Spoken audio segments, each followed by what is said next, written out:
Hello, dear friend. Thank you for hanging out with a couple of multiples today. We are your hosts, Drew and Garden System. We are a married couple that both have dissociative identity disorder, or DID.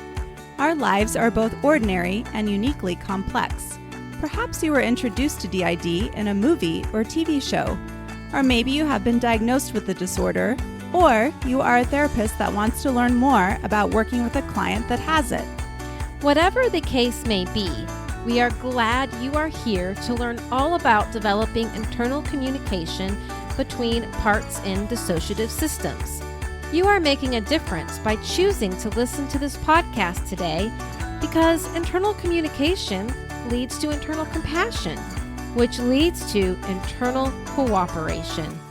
Improving internal relationships will help improve external relationships as well.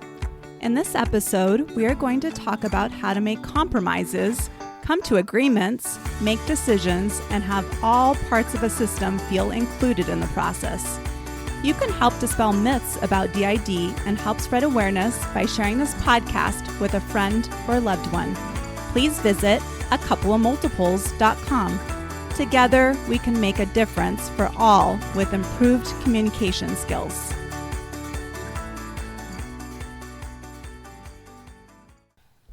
Hello there, and thank you for tuning into this epic 5th episode with Drew and Garden System, a couple of multiples.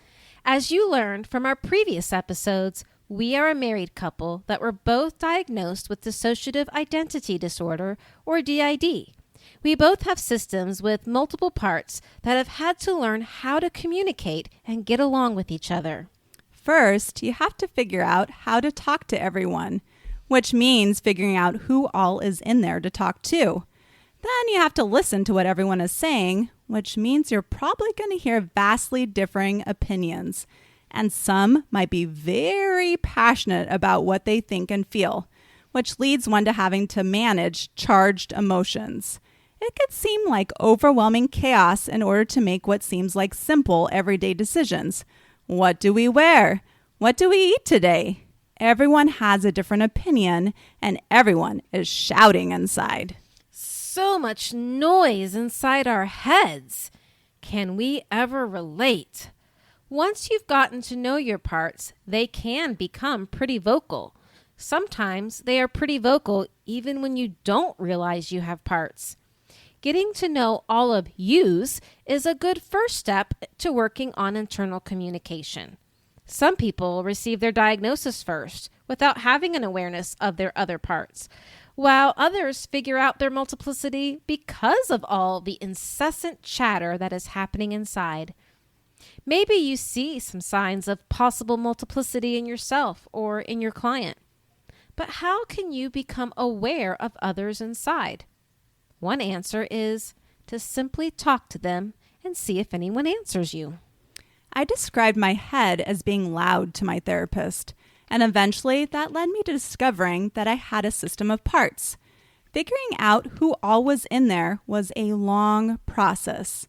I did eventually create several maps of my internal world and made Word documents that listed the parts I knew about and some of the information I had gathered about them. But it could have been less of an ordeal if I had some better way to organize the information, and if I knew better questions to ask my parts to gather important details about everyone. It took a lot of time, therapy, and internal work to figure out who everyone was. We also spent time attempting to draw system maps, write down information about everyone, and it was all so confusing and time-consuming. Often, we weren't really sure what we should write down or what was important to remember. It was quite a process. So, we made some worksheets that we wished we would have had access to when we were first diagnosed. The first is all about getting to know yous. It has a space for you to either draw or put a picture of the part and then a chart next to it to document some important information. Besides the obvious things like name and gender, you can jot down the role that each part has, like gatekeeper or trauma holder or protector. You can also identify signs that you recognize internally that lets you know that part is fronting or close to the front, as well as external signs that others might notice. Like, others know Maisie is fronting because she lets our hair fall in front of our face. We also thought it was important to keep track of triggers that either upset the part, cause the part to front, or even cause them to tuck away inside. We also included a space to write down the strengths each part has and what it is that they need most. You can download this worksheet for free on our website, acoupleofmultiples.com, after signing up for our mailing list. You'll receive an initial email to open where you'll confirm that you signed up. In that first email, you will also receive the password to our exclusive resources page, and one worksheet will automatically be available to download from that email itself.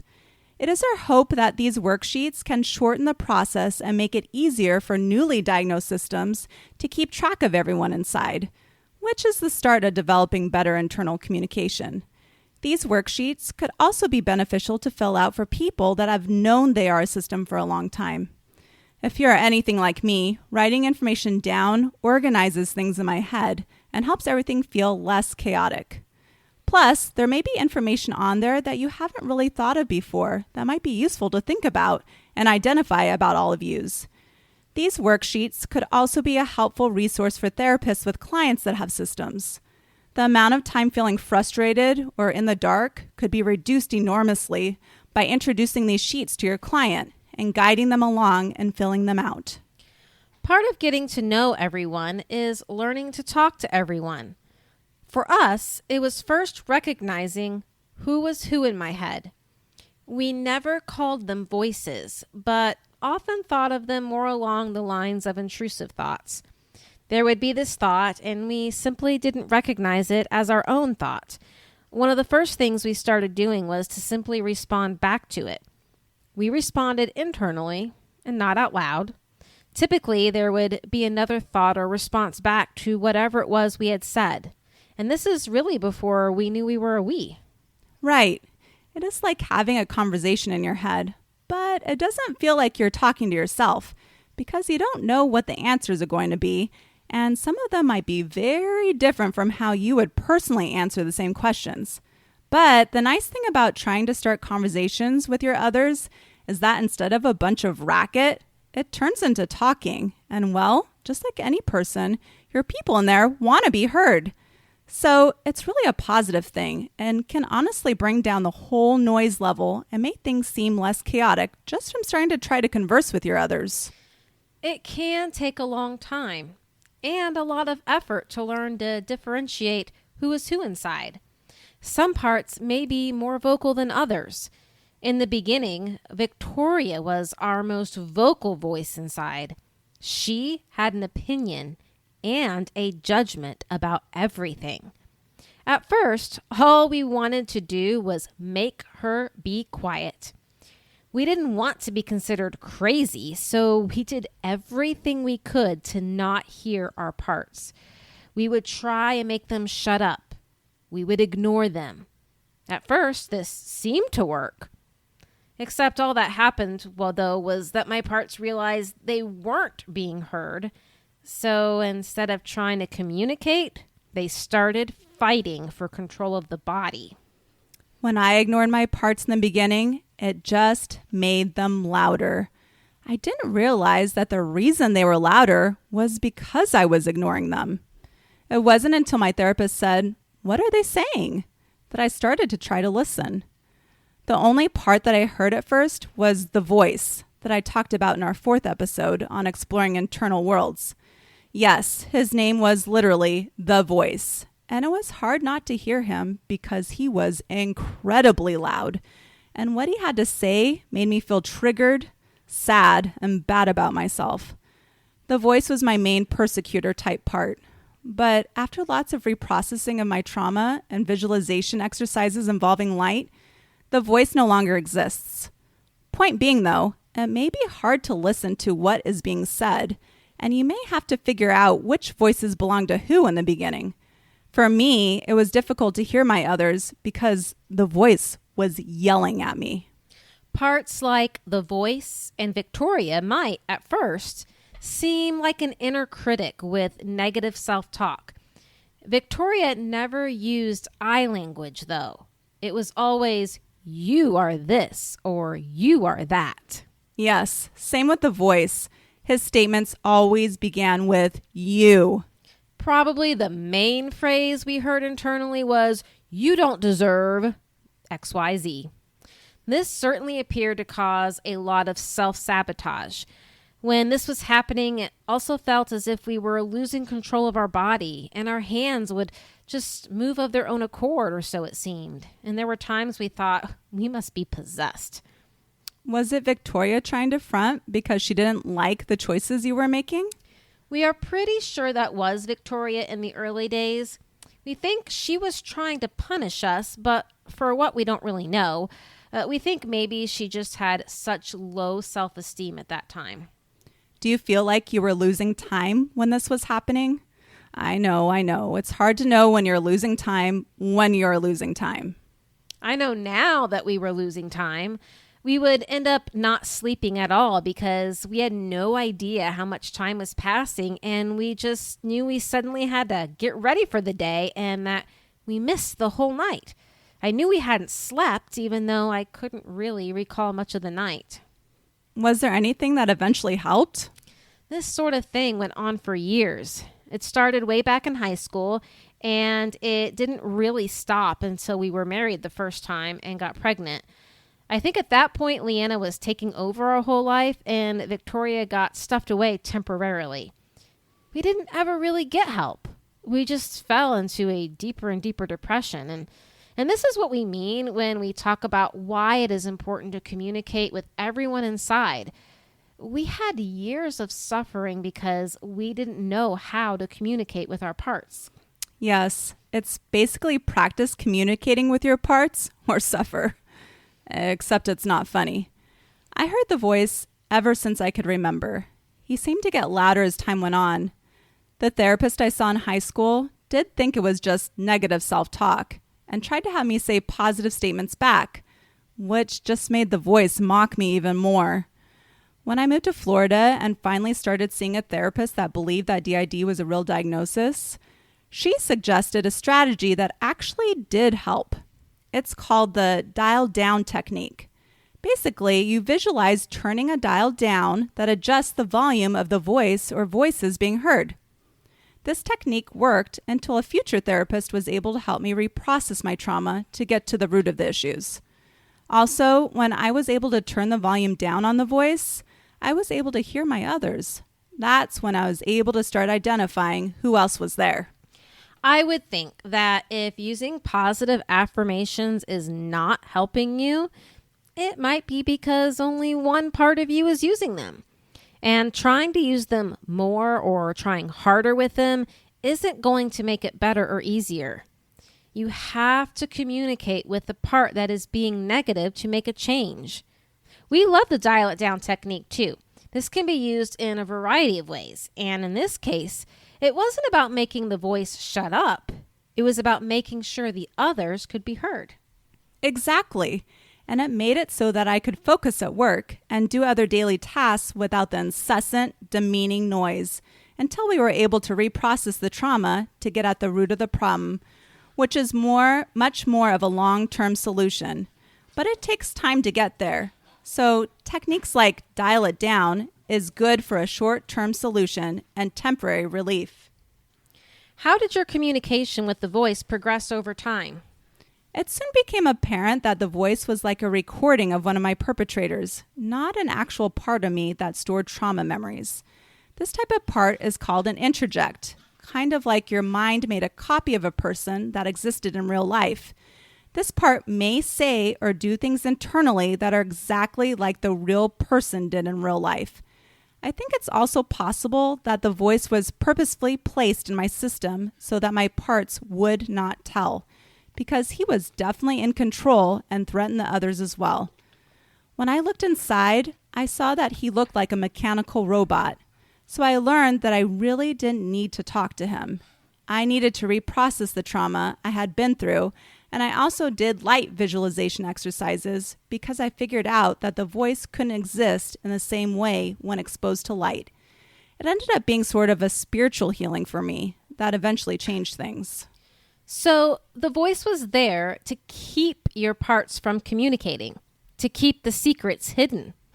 This makes me think of a lot of systems that I have talked to that really struggle with internal communication, and maybe they too have blocks similar to the voice. Yes, he definitely kept my parts from communicating so the secrets would be kept hidden. And I think parts like him are a major reason why systems would have trouble with internal communication. Why would parts start talking and communicating if they are being threatened or they believe bad things would happen? In retrospect, I realized we had to set up a lot of, quote, safety measures in order for parts and myself to feel safe enough to begin talking to one another. One such safety measure was visualizing a protective barrier of light, like a force field surrounding the house where the parts live, to keep them from getting attacked by the voice or the other undead parts of my system when we started talking. I soon discovered that I had a league of angels that were available upon request to help put up these reinforcing safety measures. It worked because of the belief that there cannot be darkness where there is light. Some people might be wondering why we should try to communicate with parts if secrets are supposed to stay secrets. Maybe they might be concerned that all of this internal communication is just rocking the boat and causing further chaos or unneeded chaos. There are moments when I look back when it felt like life was going rather smoothly and that trying to engage in trauma work was just going to mess everything up. What would you tell those fine folk?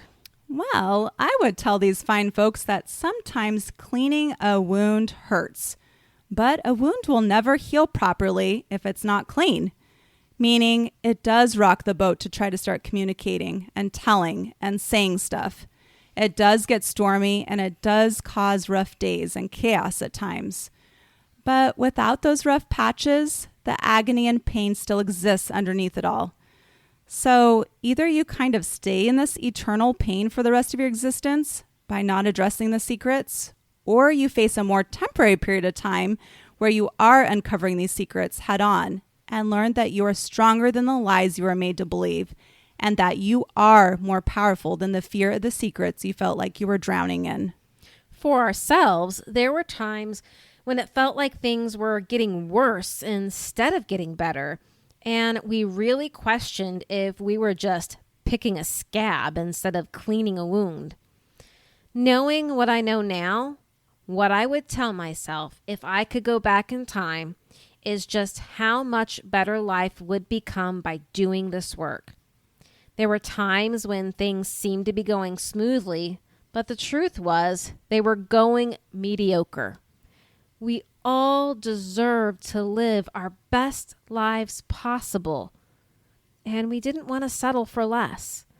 It was rough, and it felt like we were sliding backwards often, but we were making progress even in those moments. My therapist describes healing like a spiral. You might appear to be going down or backwards, but you're really still climbing higher. Things appearing to be worse, it's just an illusion. Well, and I think another huge part of this is that feeling feelings can feel foreign when you have felt numb. And when you suddenly start feeling, it can feel like a lot more than you bargained for. That was exactly the challenge we had as parts started to become more co-conscious. They started feeling emotions and seeing the flashbacks that had been blocked before, thus creating a sense of extreme overwhelm for many of them. A lot of our internal communication happens through feelings and emotions rather than words. How do your parts express their emotions, and how does that affect all of yous? We would get these really intense flood of feelings. If someone was sad, then it would start to bleed over to the parts they were co-conscious with, and it often felt like we were being washed away by a tsunami. This intense reaction was often treated as me being outside my window of tolerance, but that was a pretty simplistic view of what was happening.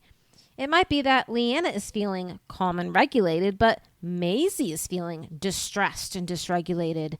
And Leanna is just aware of the distress, which makes it difficult for her to focus on important tasks like work, because it's kind of hard to ignore a part that is right next to you having a temper tantrum. True story. I think realizing that your others are having feelings becomes the perfect opportunity to interact with them. For me, especially if it was a little having a big emotion, I learned to treat them as I would one of my little students that I teach at work, and treated it as a teaching moment. How do we handle big emotions? This ended up being a good reminder for me too, and helped prevented their emotions from bleeding into my own. It helped regulate them, and in essence, it regulated me as well. Garden System, I realize you brought up the window of tolerance. Would you mind explaining a bit about that for these fine people out here? The window of tolerance is a concept of identifying whether a person is in a regulated state and has the capacity to cope with the emotions that they are experiencing. If you get too hyped up, then you are above your window of tolerance. And if you are too shut down, then you are below your window of tolerance. One goal is for people to work on widening their window of tolerance so that they can experience a wider range of emotions without becoming dysregulated. I think the window of tolerance is an important concept for people to understand about themselves so that they can think about where they're at in any given moment. What are some ways someone could widen their window of tolerance? For people with dissociative identity disorder, it would be all about internal communication. One of the things we had to start doing was talking to parts that were feeling distressed. When Daisy gets triggered or unhappy about something, we start talking to her to try and stop the spiral into temper tantrums. We've learned to use soothing reassurances that help calm her down. We usually start with, "We hear you." I love that. Being validating to your others, we hear you. Yes, that's exactly where it's at. So, in the beginning, it is natural to go from trying to ignore your parts to making the shift into trying to purposefully hear them. Utilizing your internal self-helpers or even giving one of your others this very important job is also a lifesaver. Then you visualize this internal helper soothing this part, even holding this part that is having big emotions, if that part is willing to be held. For my system, we discovered we had internal angels who would wrap parts in healing light. And then these parts that were agitated would be calmed. And it was really quite helpful and soothed the whole system. We love hearing about your angel parts. They sound so comforting. And for us, it isn't just one part that soothes. At first, no one was a soother. No one would comfort anyone, let alone comfort the littles. We remember when we discovered having a baby part. We could see this baby lying on the ground, screaming and crying, and everyone inside just stared at her with this little bit of grotesque, like, "What is that thing?" No one wanted to hold her or comfort her. Collectively, we knew we had to do something. Someone had to pick her up. Eventually, Victoria picked her up, and everyone was so relieved. So she became the baby's caretaker. But she doesn't comfort anyone else. All of our littles sort of paired up with other parts and chose who their comforter or internal helper would be. So everyone is a little bit of an internal helper. Yes, I have many internal helpers as well. And like you said, pretty much all parts end up helping one another as more and more cooperation starts happening. I'm trying to ponder right now how in the beginning we got this cooperation and communication to start happening. And really, it didn't just happen. It was intentional and thought and planned out. Our therapist suggested to us that we set up a place internally where we could visualize our parts meeting to talk. We personally pictured a room with a long table, like a conference room where we could have discussions. But honestly, you can be creative with this. It could be a cozy room with a fireplace and nice plush couches. Really, if you could think it up, it's yours. That's the beauty of it. And I think most multiples would agree that even what would seem like a simple decision is not so easy with lots of people inside.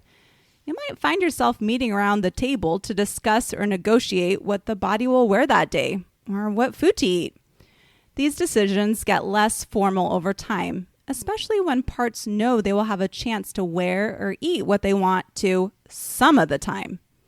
But I must say, the more one chooses to ignore the voices of their people inside, the louder they will get and the more overall unhappiness there will be. Garden system, how did you initially get cooperation and communication to start happening in your system? It was quite a long process. We tried multiple meeting spaces in an effort to get more participation from everyone inside. We started by creating a gazebo next to the log cabin. Parts would come, but the littles would be restless. We tried implementing swing sets so the littles could be present and entertained at the same time. It worked temporarily, but parts started coming less and less. What finally worked was not something that we intentionally created. It sort of just happened one day. Someone, which turned out to be a part we were unaware of, created this bonfire with seating arranged around it. The littles were happy to sit and make s'mores, and the adults were drawn to the warmth. It was always nighttime when parts met at the bonfire, regardless of the time of day in the external world. And everyone came. Everyone. It was pretty exciting to finally have everyone together, and that's how we met this internal part. She never fronts, and we think of her as sort of like our higher self, and she appears in the form of a fairy and calls herself Emily. So basically, you provide refreshments and ambiance in the form of some s'mores and a warm bonfire, and the peeps come flocking. It totally makes sense. Feed them, and they will come. You are not wrong. I mean, pretty much. You took us to a couple of stellar restaurants and won our heart. So yeah, it works. Let that be a lesson to you all. And now we're literally breaking for a snacky snack. So while we are munching on these delicious chocolate chip cookies, let us continue. About the cookies. What do you think over there, Garden System? The cookies so totally rock, right? Oh my. We are way off track now. Now everyone inside is talking, and they are talking about food. Cookies, cookies, cookies. Making even minor decisions about what to eat, what to wear, or what color eyeshadow can require an internal meeting. Because it is totally life or death if you're wearing the wrong color eyeshadow. Parts are really opinionated. Yet we believe it is very important to consult everyone and give them the opportunity to try and do the things that they would like. We all have to share this body and this life. There isn't one part that gets to take over or make all the choices by themselves. Our headspace is a community of individual people, and it's not about me, because we are a we. So yeah, we do a lot of taking turns when it comes to making decisions about clothes, hair, food, and hobbies. I like that. It's not me. Yes, it's a lot happier of an existence if we take turns, share, listen to each other, and let everyone voice their opinions. Like they say, there is no I in we, and playing life as a team actually feels very supportive. One thing that I find helpful, just as in a family or in a team, is making compromises. I wear this business attire to work, so we look professional. But when we come home, we can totally don our hot pink jammy pants with black cats on them. Sometimes parts explaining why something is important to them helps too. It helps everyone inside understand where they're coming from, which could lead to more compassion and empathy. Maybe someone inside doesn't want you to wear red lipstick because they find it triggering. Instead of you just saying no to them and doing it anyway, it's good to learn to listen to the why. Feeling heard is feeling important and valued. And when you listen to all of yous, one can really see it as a form of self-love. You listening to all of yous. And I thought we would spend this episode talking about journaling back and forth and focusing on how to talk to others. But truthfully, The best internal communication happens when you stop trying so hard and just start listening. And then letting go of some control and allowing others to express themselves. You'll notice in some of our videos that Drew or I might be wearing bows in our hair. Daisy always wants to wear bows, and it is such a small thing to do for her. It builds the relationship between her and Keelara when Keelara finds ways to incorporate these requests. Keelara is probably the adult most concerned with our appearance, so it is a pretty big deal that she finds a way for the littles to express themselves that makes the whole system happy. Yeah, bows are awesome.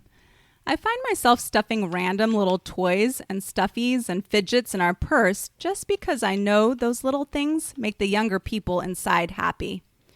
Doing small things to show the others that you care about them and that they're seen could really make a big difference. And by the way, journaling can work too, especially for those that have a hard time talking verbally. Art is a good way of communicating as well. We understand that talking isn't everyone's preferred way of communicating. Sometimes communication comes in pictures, as in images that parts show in our mind. We talked about emotions and feelings being expressed as communication earlier, but pictures are another way our parts tell each other what they want. Some of our younger parts that cannot verbalize so much will use pictures. And also our teenage part that has selective mutism will show pictures as well. Sometimes her communication is showing herself acting out in the internal space to let us know she's upset. So internal communication also encompasses what we see from the other parts in the internal world or pictures that they show us. Yes, I have one part named Sparkle that has not spoken a word in her life. She's really quite expressive though. I know when I see a picture of chicken in my head that she's craving Zaxby's. And she can also answer my questions by nodding her head yes or no. And she can tell me what she wants or is thinking about by pointing. She told me her name was Sparkle by pointing to a hair clip that was sparkly. Hey, it works. Probably our most difficult struggles with internal communication come about when our adult parts disagree with each other. Keelara and Leanna often have different ways of seeing things. Victoria has a whole different set of beliefs compared to everyone else too. Working with the adults is a lot more challenging as it requires some negotiation and compromise on a much higher level than just figuring out how to add bows in our hair and still look professional at work. Right. I mean, the adults in our system have to make pretty big, important decisions that affect our entire life. For example, how did we decide who to marry? Well, it wasn't easy to figure out what type of person we needed to find in order for all of us to feel like we were with the right one. We ended up marrying Garden System because, well, there's someone in there for all of us. No joke. And as complex as that sounds, because it was one of the easiest decisions all of our adults made. At one point, all of us knew we couldn't stand her being with anyone else, and we just had to have her in a more permanent way. That's a lot of personal info for these fine folk. Point being, they're fine folk, and they should know the truth. The truth is that getting everyone on board with the same decision is a rarity, and wanting to be married to all of you was definitely one of those rare occasions where everyone said yes. Okay, you're right. So let's think of an example that caused some royal mayhem. Oh, it's been quite a while since we had some royal mayhem. We're finally at a point where all of us are getting along and enjoying most all things together. I know, me too. And it feels really good to be where we are now. And even a little scary. It's scary when you're so used to some of the chaotic mayhem that goes along with the lack of internal communication, and feeling good can be a little overwhelming. Sometimes it is. I think one thought that comes up consistently now is, when is everything going to go south? But I have learned that it took a long time to get to this point as well. We get to enjoy working together as a team and living our best life now. Not that it will always be sunflowers and roses from this point on, but I think it's safe to say that we have more good days than bad ones. And that, my friends, is what I call hope. There was a lot of royal mayhem before we fell in love with you when it came to relationships. Not all of our parts identify as a lesbian. Several identify as heterosexual, and when Kilera started pushing for a female companion, it created a huge internal conflict between her and Victoria. There was so much shouting inside our head. They bickered constantly, with Victoria spouting off super conservative religious teachings and Kilera pointing out every failed relationship she had had with a man and all the things that went wrong. It was a spiral of negativity that weighed the whole system down.